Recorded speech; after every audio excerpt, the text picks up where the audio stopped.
Blog show. Blog show. Welcome to the Blog Show. I'm Jamie Mottram. This is Dan Steinberg, and we're going to take you to the Sports Underground. We used to be on Friday nights, but we've moved to prime time, a.k.a. Tuesdays, late afternoons here on Washington Post Live. That's the blogger's version of prime time, I guess. Being on Tuesdays, I think, is going to allow us to discuss the weekend's events without appearing hopelessly outdated. And so I thought we should start today by discussing Appalachian State, Michigan, the biggest event of the weekend. Yes, and I mean, the mainstream media has already bludgeoned it to death. We're here on Tuesday, so we got to come at it from a different perspective. Every day should be Saturday. Unearth this fantastic admissions video from the Appalachian State Mountaineers.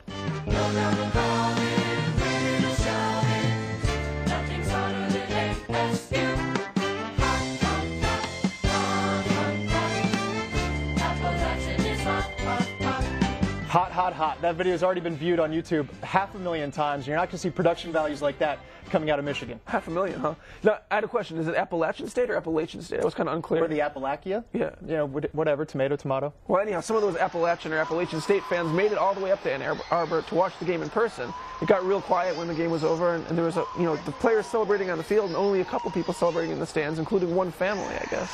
Michigan! We just beat Michigan! Woo! So win the rest of them. Yeah!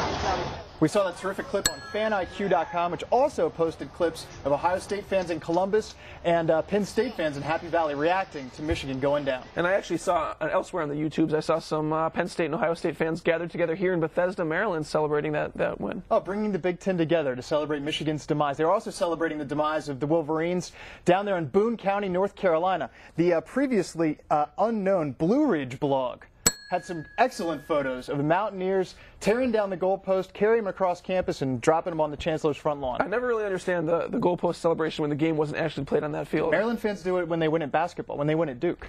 Goalposts. Yeah, the goalposts. Well, whatever. Maryland fans are awesome. Well, when there's winners, the Appalachian State Mountaineers, there's also losers, the Michigan Wolverines. And two of our favorite Wolverines blogs, the M-Zone and MGO blog, are not handling it so well. The M-Zone's dealing with it by comparing this loss to the Hindenburg disaster. As bloggers often do. Yeah, as bloggers are wont to do. Yeah. And MGO blog did something I thought that was pretty cool. He took a new twist on therapeutic sports blogging. He turned his site into a shrine to kittens called Kittens Are Nice. Kittens Are Nice gets a little ding. And I guess Brian Cook, the proprietor of that blog, is not talking college football right now, but he said that he might be back this week, so we'll look forward to that. Yeah, I thought that was fantastic. And then inevitably, a website popped up called GetRidOfCarr.com with a poll where Michigan fans can at least express their animosity towards Lloyd Carr. And I thought it was nice that it wasn't the typical fire Lloyd Carr, a little bit more creative. There's also SatCar.com, and they're selling T-shirts on Cafe Press. And also in college football, before we move off it, we have to mention Colt Brennan's new hairstyle. Colt Brennan, the Hawaiian quarterback, Heisman candidate, 6 touchdowns in the first half against Northern Colorado. With this haircut, with the Hawaiian Islands dyed into the side of his head, we saw that one on MrIrrelevant.com. Colt Brennan for Heisman. Yeah, and I would also say, Jamie, maybe you can get the 4 quadrants of D.C. into your hair. Represent. I mean, I'm very proud of, where I'm from.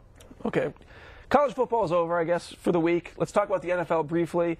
I'm from Western New York. I remember some ardent Bills fans growing up, but there's one guy whose ardor maybe went a little bit overboard. We saw this one on SI.com's Hot Clicks. It's a Bills fan getting ready for Super Bowl 27, which they unfortunately lost to the Cowboys. And I can't wait to rub this in his face.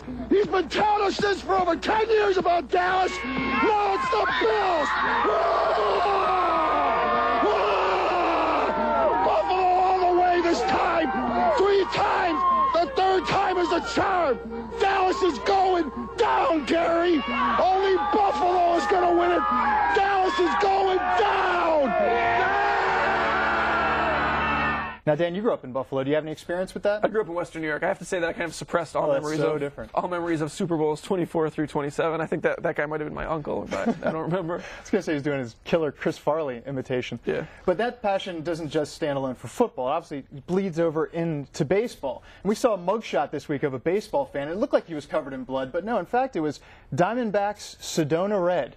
This guy showed up at the game looking like that, right, and got kicked out for heckling. Not planning on getting arrested, I guess. No, he left the premises, but then reemerged and was then arrested for trespassing, resulting in this all-time great mugshot that we saw on withleather.com. And there were some more big baseball fans unearthed this week by the blogosphere. Some Cardinals fans, St. Louis Cardinals fans, over at joesportsfan.com. And these guys had kind of complimentary back tattoos. Well, yeah, the one guy got the Old Bush Stadium, and Right. he was kind of unearthed by Joe Sports Fan last year with the Old Bush on his back. And then another Cardinals fan emerged with the New Bush on his back. And miraculously, they joined forces and we're seeing how drinking together after a Cardinals game. Double Bush. Maybe I'm going to actually get RFK Stadium in the Dome instead of the Four Corners. RFK, RIP soon enough. Yeah.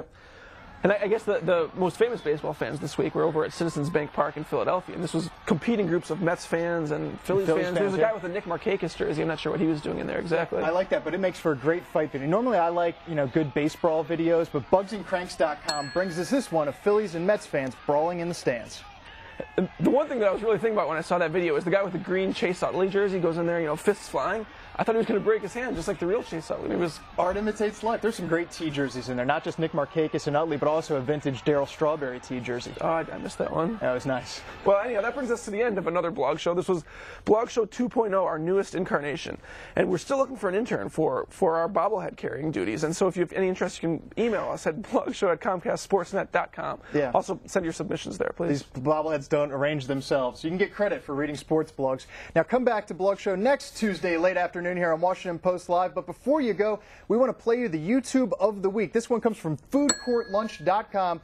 It came from last month's Toronto Argonauts game. They had a little halftime promotion.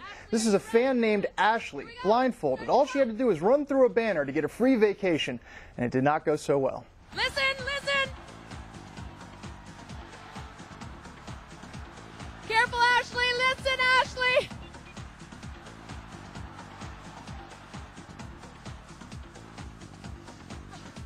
You've got 8 seconds, Ashley. Come on, Ashley. Help her fans. 1. Ashley, take off your blindfold.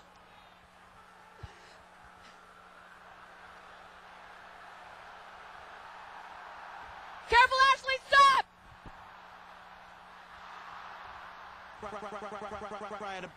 Blog Show Wardrobe provided by NeedForSheet.com and 289 Design. Blog Show.